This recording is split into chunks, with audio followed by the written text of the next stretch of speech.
গ্রেপ্তার করতে সমর্থ হই।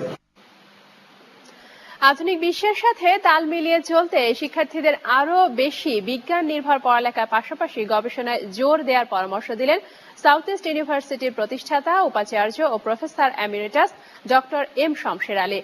জাতির নিজস্ব সংস্কৃতির মূল শেকড়কে না জানলে দেশের সার্বিক উন্নয়ন সম্ভব নয় বলেও মন্তব্য করেন তিনি। সকালে বেসরকারি বিশ্ববিদ্যালয় সাউথ ইস্ট ইউনিভার্সিটিতে এক স্মারক বক্তৃতায় এসব কথা বলেন তিনি। বিজ্ঞান ও সংস্কৃতি শব্দ দুটি পৃথক হলেও এদের অস্তিত্ব একে অপরের সাথে ঘনিষ্ঠভাবে জড়িত, আর তাই আধুনিক বিশ্বের উৎকর্ষ সাধনে বিজ্ঞান ও সংস্কৃতি দুইয়ের চর্চা প্রয়োজন বলে মনে করেন professor emeritus doctor M Shamsher Ali. বেসরকারি বিশ্ববিদ্যালয় সাউথ ইস্ট ইউনিভার্সিটিতে আয়োজিত বিজ্ঞান ও সংস্কৃতি শীর্ষক এক স্মারক বক্তৃতায় তিনি এই কথা বলেন। এ সময় তিনি বিজ্ঞানের সাথে সংস্কৃতির নিবিড় ও ঘনিষ্ঠ সম্পর্কের নানা উদাহরণ তুলে ধরেন।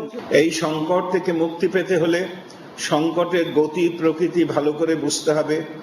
সাহিত্যিক, শিল্পী বা অন্য সংস্কৃতিসেবী এই সংকটকে চিত্রায়িত করবেন তার নিজস্ব স্টাইলে। বৈজ্ঞানিক এই সমস্যার সমাধানের চেষ্টা করবেন আধুনিক জ্ঞানের আলোকে। আমদানি নির্ভর সংস্কৃতি থেকে বেরিয়ে দেশকে স্বাবলম্বী করতে নিজস্ব সম্পদ আর প্রযুক্তি খাটিয়ে নতুন নতুন পণ্য উদ্ভাবনের পরামর্শ দেন তিনি। এই পাটের জন্য বাইরের দুনিয়ার দরকার নেই। পাট 16 কোটি লোকের একটা বাজার।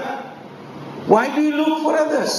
প্রকৃতির জন্য ক্ষতিকারক দ্রব্যের অবাধ ব্যবহার বন্ধ করে পরিবেশ বান্ধব প্রযুক্তির উদ্ভাবন ও ব্যবহার বাড়ানোর আহ্বান জানান তিনি। একটু বৃষ্টি হলেই যে Dhaka. Rokeya Islam, news 9, Dhaka. Phoenix Finance and Investment বাণিজ্য